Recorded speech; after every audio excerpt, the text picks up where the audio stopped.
Muy buenas, queridos seguidores. Hoy venimos con un tema quizá atípico para lo que estamos acostumbrados, pero no deja de tener que ver con nuestra historia y con nuestra cultura. Hoy vamos a hablar de la hispanidad de California, pero no tanto a través de la historiografía, de los documentos históricos, sino a través del mundo del cómic, o de la novela, o de la ficción, en fin, como se decía antiguamente, el folletín, ¿no? Por supuesto, con nuestro pana Emilio Acosta de Venezuela Provincial. ¿Qué tal, Emilio? ¿Cómo estamos? Hola Antonio, bueno, antes que nada, darte las gracias como siempre por la invitación a tu canal de YouTube, Antonio Moreno Ruiz. Y sí, vamos a hablar de la historia de California, de la California hispana, a través del cómic o las comiquitas, como le dicen en Venezuela, ¿no? Y sobre todo dos grandes personajes importantes, creo que los más famosos a nivel de estos cómics históricos, como lo son nada más y nada menos que el Zorro y el Coyote. Y bueno, hoy vas a hablar tú del coyote que lo manejas más y yo del zorro, ¿no? Sí, no, es que también, te digo una cosa, también es importante entrar en el mundo pues de la ficción, de la literatura, porque al final forma parte del acervo cultural. Tú sabes que yo, bueno, a la vejez he descubierto el coyote y estoy Ujú. redescubriendo lo que es la literatura de Robert Howard a través de Conan, su personaje principal. Y claro, Conan en principio es ficción, pero toda vez que tú te adentras en la obra de Howard, tú vas viendo cómo él estaba muy influenciado por sus lecturas acerca de la historia antigua, de la mitología, y tú vas viendo retazos de mitología germánica, mitología celta, religión egipcia. El mismo personaje de Conan es una especie de mezcla entre Picto y es de las Islas Británicas y escita del Cáucaso, los escitas que son los antepasados de los alanos, de los sármatas de estos pueblos. Entonces, finalmente hay muchos autores de ficción, pero que se han inspirado en la historia. Algunos son un desastre, han manipulado la historia, pero sí es verdad que Howard en ese sentido me parece bastante interesante.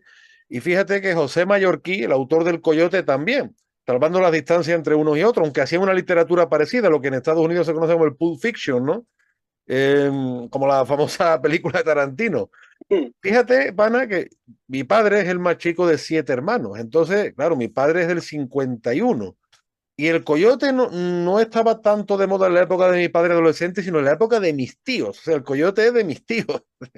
Y entonces, pues yo siempre lo he escuchado, pero nunca me había planteado, pues no sé, leerlo, hasta que hace unos años, prácticamente de casualidad, gracias a una tienda de coleccionismo muy famosa de Triana en Sevilla, en la calle Castilla, Don Cecilio.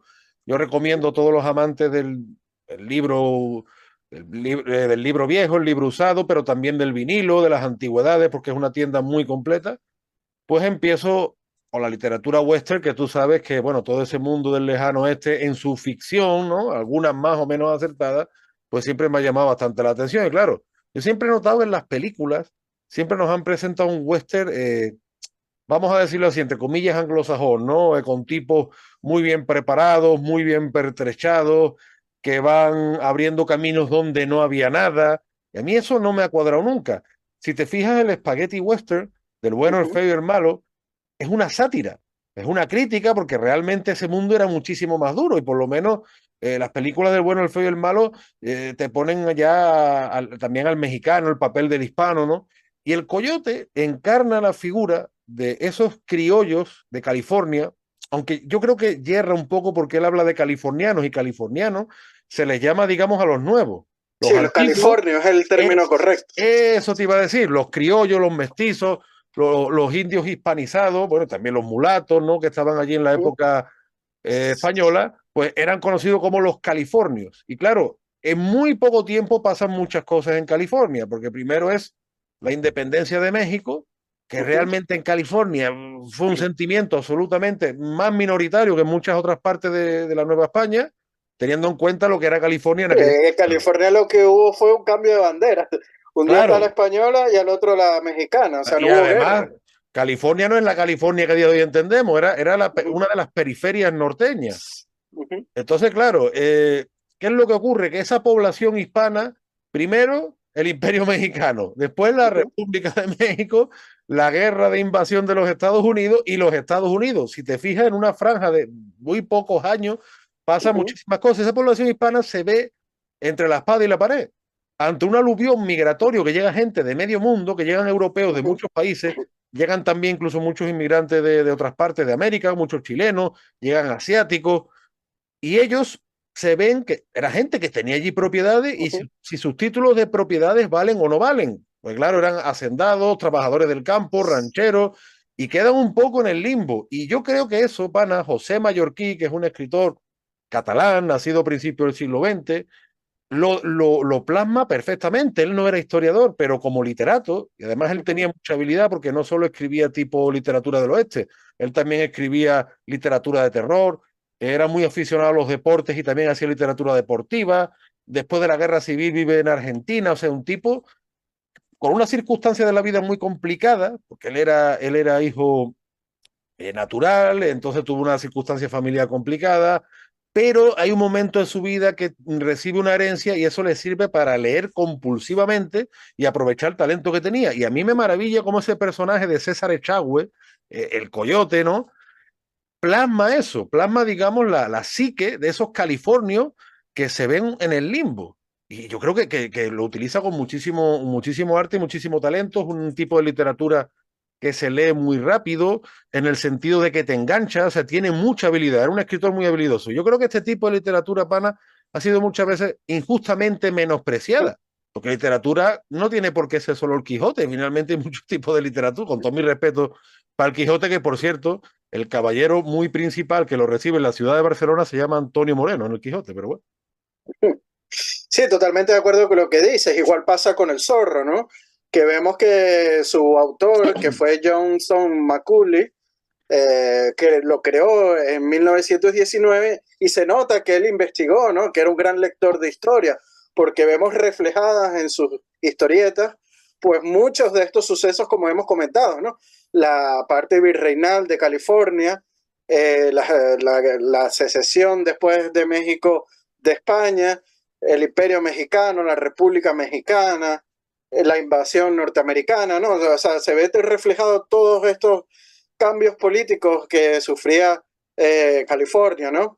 Y hay que decirlo, el zorro es considerado uno de los primeros héroes de ficción de la cultura moderna. De hecho, el personaje de Batman, tan universalmente conocido, se inspira en el zorro.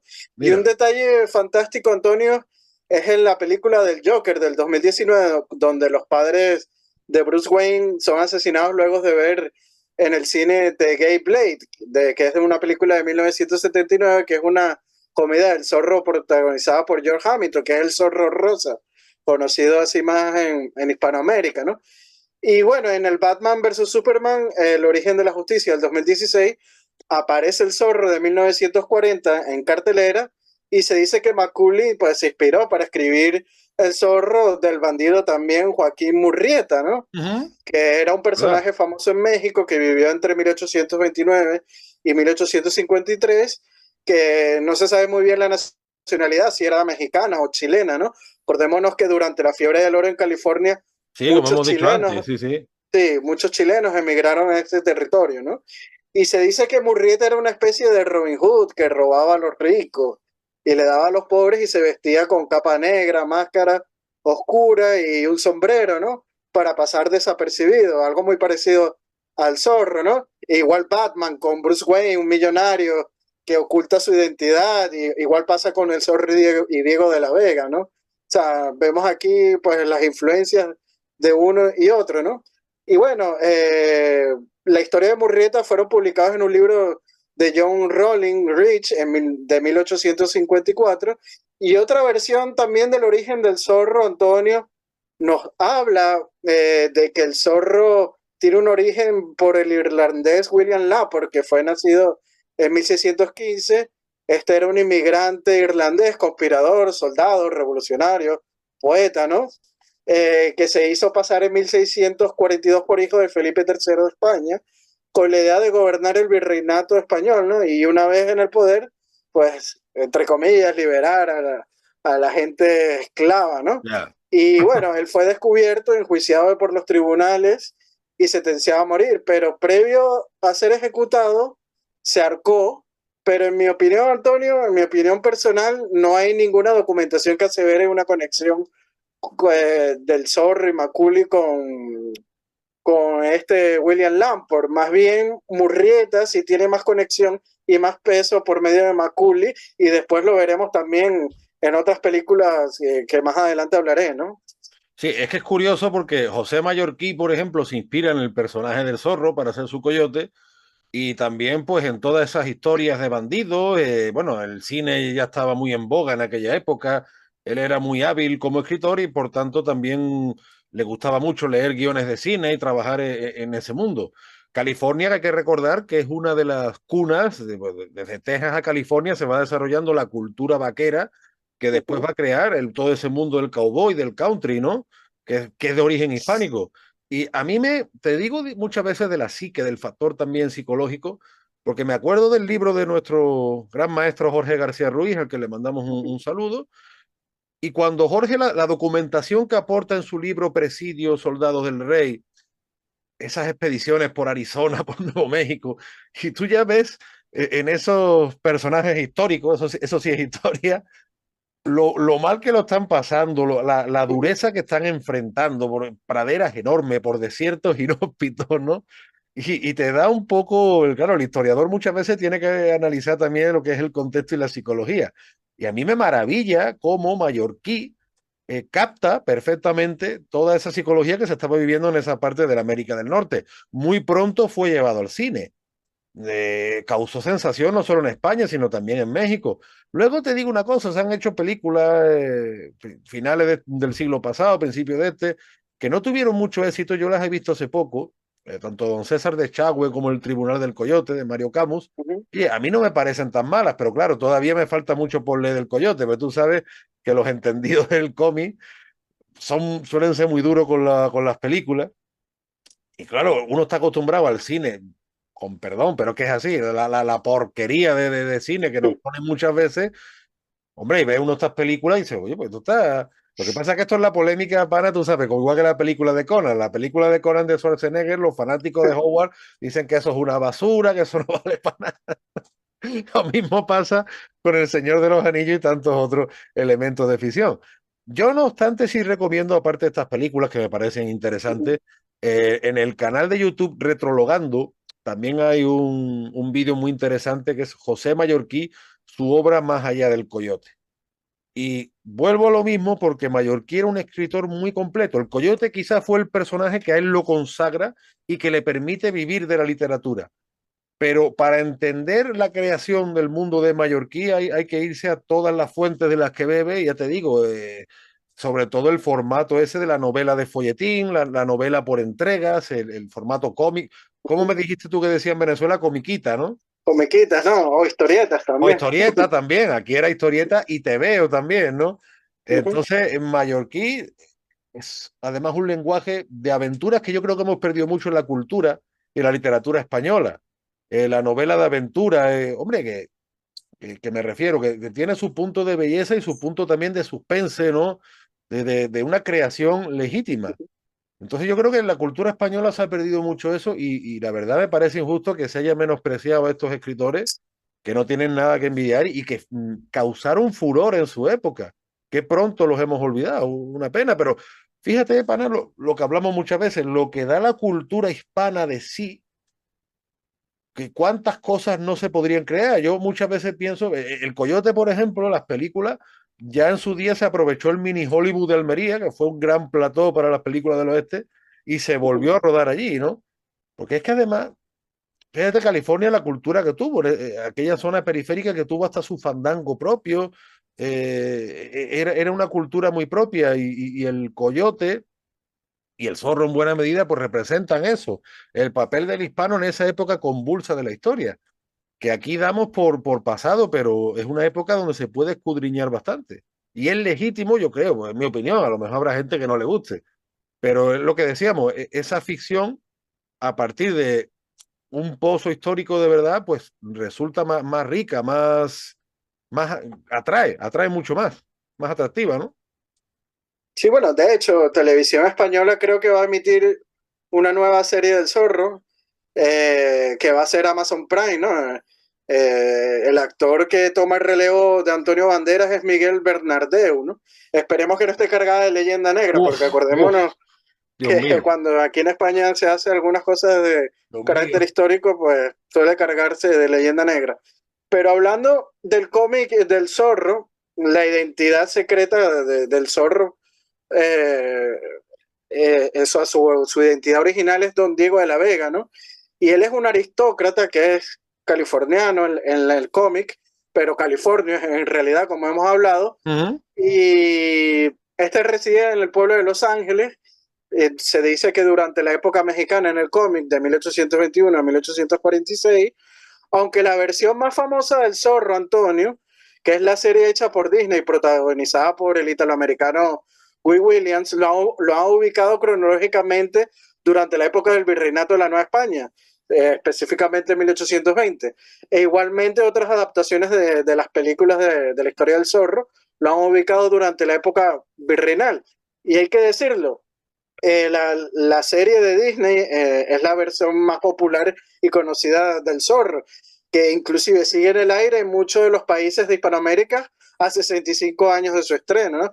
De hecho, la película famosa de 1998, La Máscara del Zorro con Antonio Banderas, se ubica cronológicamente en la California mexicana, pero Diego de la Vega, que es interpretado por Anthony Hopkins, es ya una persona mayor que había vivido durante la época virreinal, por lo que deja su legado a Alejandro Murrieta, que es Antonio Banderas, en alusión justamente a Joaquín Murrieta, Ujú. y vemos que es una continuación cronológica de la serie de Disney, ¿no? Estas películas. Igualmente continúa su secuela, La leyenda del zorro del año 2005, que es también con Antonio Banderas y Catherine Zeta-Jones, que esta trata más bien de la época de plena guerra civil estadounidense, ¿no? A días de la Unión de California o de la anexión de California a los Estados Unidos. Y otra cosa, Antonio, que me gustaría dejar claro es porque existe un gran mito sobre la figura del zorro, que es ese mito de que el zorro luchaba contra la opresión de la monarquía hispánica en California, ¿no? Y buscaba la libertad del pueblo y todas estas tonterías, y esto es totalmente falso, porque el personaje de la serie, que es Diego de la Vega, estudió en España primero, y aunque es cierto que al menos del capítulo 1 al 13 de la serie se nota algo de presencia de la leyenda negra, luego que termina la temporada con el archienemigo del zorro, que es el águila, cambia drásticamente el guión general de la serie y se ve que se documentan más. Incluso hay un capítulo, Antonio, donde recrean la llegada de un visitador al pueblo de Los Ángeles y cómo el capitán Monasterio se esfuerza porque todo esté en orden, ¿no? Y no hay un castigo sobre él. Y hay otro capítulo también donde el capitán Monasterio se quiere robar el quinto real del rey y el zorro lo evitó, ¿no? O sea, salvaguardando el patrimonio de su majestad. O innumerables capítulos cuando brindan lo hacen en nombre del rey, hacen vivas al rey de España, en alusión, ¿no? Y sobre todo, Antonio, hay un capítulo donde sale Diego de la Vega con su padre Alejandro de la Vega, orgullosos de que flameara de nuevo la bandera española en California. Y bueno, si quieres, pasamos el clip al final de este podcast, ¿no? El clip es corto, dura 26 segundos. Y Sí, me sí. gustaría también citar a nuestro amigo Xavier Padilla sobre el zorro, algo que dice sobre el zorro, y abro comillas. Es la serie más admirada por generaciones en Venezuela. Corríjame si no es cierto, es un elefante blanco en nuestro inconsciente hispánico. El héroe es un anti-Bolívar que defiende la corona contra el oportunismo y la corrupción en el nuevo mundo, como sería la figura del capitán Monasterio, que curiosamente en la traducción hecha en Hispanoamérica le ponen acento peninsular, ¿no? Cayendo en el estereotipo del español malvado, pero hay que Claro. decirlo, es una autoridad local. Y bueno, Xavier dice que la serie es todo un símbolo, pero ¿por qué Xavier Antonio dice que el zorro es un anti-Bolívar? Y es que su mayor enemigo, que es el águila, es el sobrenombre del administrador del área del sur de California, José Sebastián Vargas, que era un ser corrupto, vil y sanguinario, que desea obtener beneficios propios vendiendo California, la California española, a Rusia o Inglaterra y buscaba la independencia de California. Y el águila se asemejaba mucho a la figura de Bolívar, tanto en ideas como en metodología. Y el sur lucha porque California se mantenga hispana. De hecho, el águila hasta está en una logia, ¿no? Por ahí se puede entrejuizar la presencia de los masones, por llamarlo de alguna manera, ¿no? Estas teorías de conspiración que a muchos les gusta. Sí, sí, no. Además, el coyote en ese sentido tiene como con el zorro que es un justiciero. El Ujú. coyote está harto de esa situación, pues de la ley del más fuerte, de la ley de la selva, y él lo que busca siempre es preservar la justicia, preservar la propiedad, y es un héroe criollo. O sea, ellos se consideran descendientes de los conquistadores, Y descendientes de digo, los de la Vega aztecas. igual, es criollo. Claro, y descendiente de esa población, de esa riquísima cultura novohispana que brilló especialmente en el siglo XVIII, también en los siglos anteriores. Y ahora que tú hablabas de Antonio Banderas, curioso porque la han puesto a protagonizar personajes novohispanos o mexicanos y mucha Ujú. gente en la América del Sur se pensaba que Antonio Banderas era mexicano. Lo digo como anécdota, ¿no? Y es Sí. curioso porque en las películas del Zorro y películas de temática mexicana, por así decirlo, Antonio Banderas, cuando además, que también es hábil con la música, eso es una faceta quizás menos Sí, conocida. bueno, en el mariachi canta una canción y todo, ¿no? Pues la base que utilizan es de fandango antiguo, que es que el fandango Ujú. antiguo, la vaina que está, es una música que ha cruzado todos los puertos. Tú te lo ves en Veracruz, te lo ves en el joropo llanero, te lo ves incluso un poco en la sevillana, te lo ves en la marinera del Perú, es, bueno, lo que decía el diccionario de autoridades en el siglo XVIII, un cante y un baile muy alegre que han traído los que han estado en el Reino de las Indias y que sigue vivo especialmente en México, en muchos sones mexicanos, ¿no? Y es curioso como Antonio Banderas pues interpreta también ese acervo musical, por así decirlo, y cómo coinciden el coyote y el zorro a partir, pues finalmente de eso, de inspiraciones comunes, porque claro, lo que quieren retratar es un mundo común y al fin y al cabo lo que ellos buscan siempre es eso, la justicia, la propiedad es muy importante, porque muchas veces, sobre todo en la época del romanticismo, se idealizaba al bandido. Pero si uno escudriña en el coyote, por ejemplo, el coyote no es un bandido, porque claro, realmente el coyote es un echagüe que es un hacendado, que es de los californios que ha logrado Ujú. preservar su Igual propiedad, digo, la Vega es hacendado también. claro, contra viento y marea, y entonces no son bandidos, no son asaltantes de camino, no, más bien al contrario. Luchan muchas veces contra los cuatreros, que muchas veces son advenedizos recién llegados. Entonces, claro, es un tipo de literatura que ha captado muy bien, y es lo que yo digo, las ideas estéticas, las ideas literarias, la música, la gastronomía, todas estas facetas culturales influencian en la vida real muchas veces y hay que estudiarlo también en su vertiente histórica. No porque uno vaya a coger una novela del coyote o del zorro y eso sea equivalente a un libro de historia, no. Pero el imaginario colectivo y los contextos se componen también y se apoyan muchas veces en los gustos y en este tipo de cosas. Yo por eso quería hacer también este programa contigo porque es importante entender Sí, este punto, que muchas veces no se entiende, ¿no?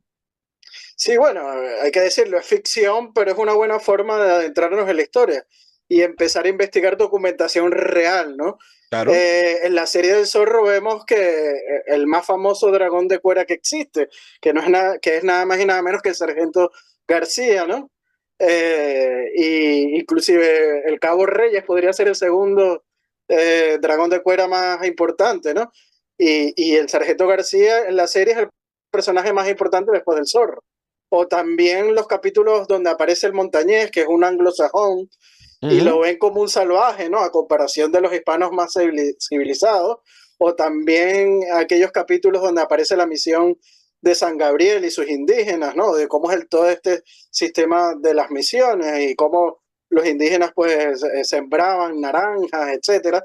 Cuestiones que se daban mucho en la California hispana, ¿no? Y algo importante que debemos señalar, Antonio, es que el protagonista de la serie del Zorro, Will Williams, este italoamericano, durante la segunda mitad de su carrera residió y trabajó mayormente en Argentina también, donde se le consideraba un ídolo popular y uno de los galanes que más ha logrado cautivar a las mujeres de este país, curiosamente, ¿no? Y en la década de los 60, muchas madres argentinas ponían el nombre de Diego a sus hijos debido a la fuerte atracción que despertaba en ellas el personaje del zorro. Y Guy no, Williams vivió sus no últimos... sabemos si Maradona viene por eso, ¿no? No sabemos. Sí, no sabemos, quizás también viene de Diego de la Vega, ¿no?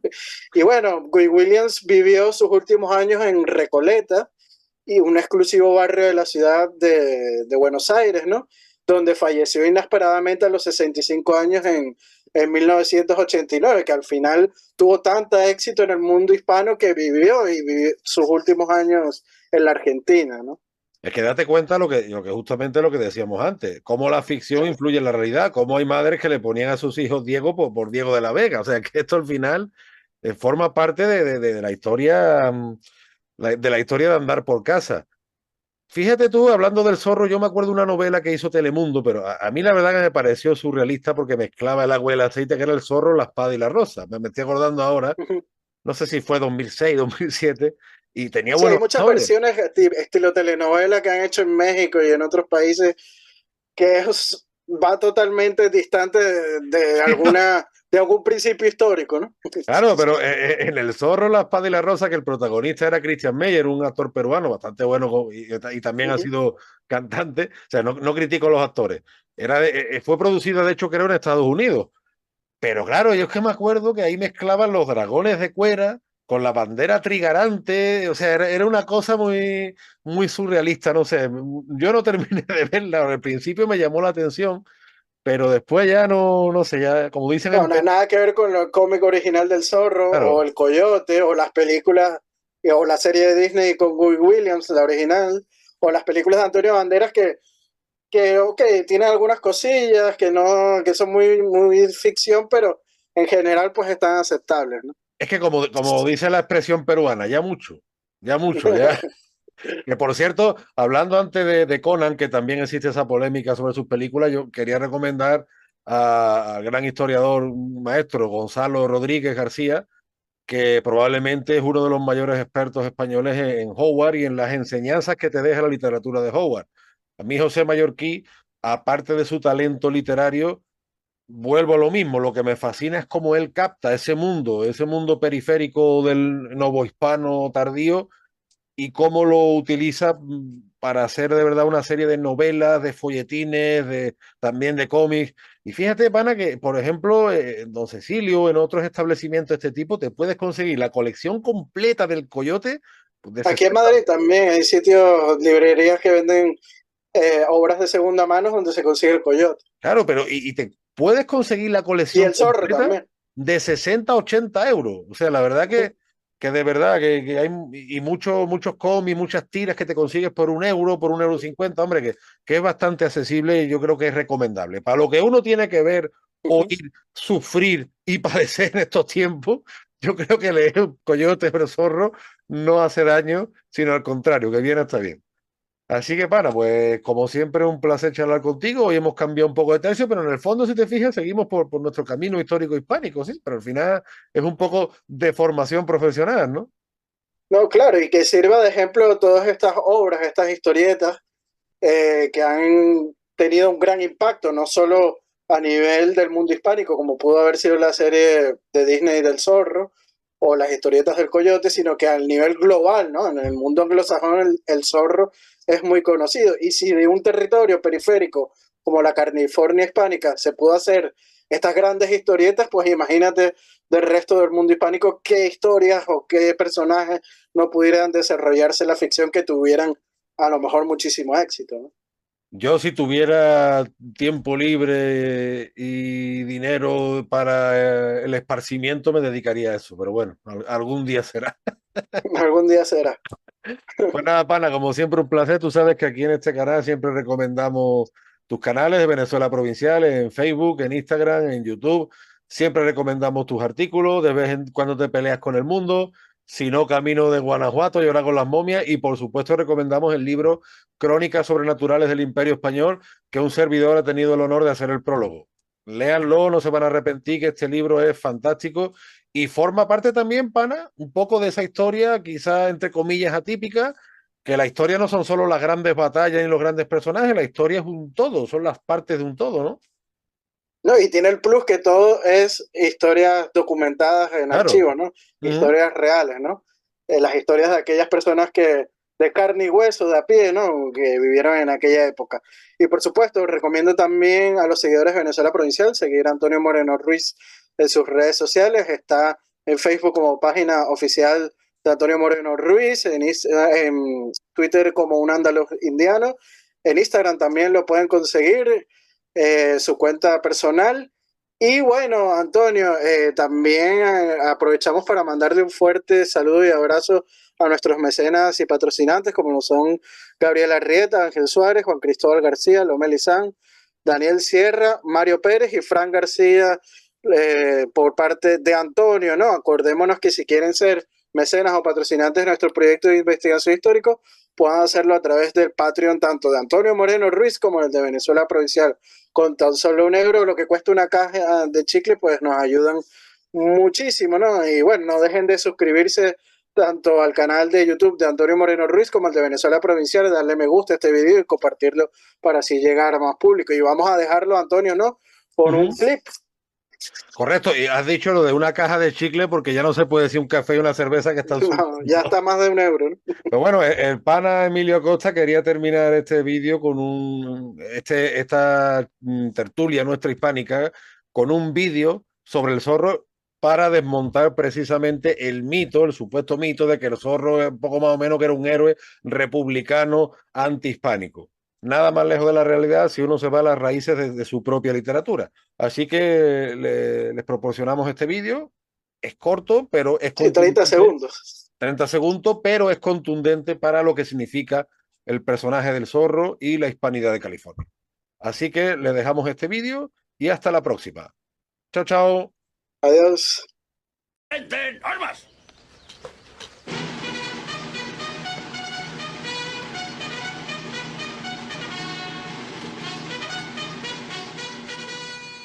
Es un gran momento. Nuestra bandera ondeando de nuevo.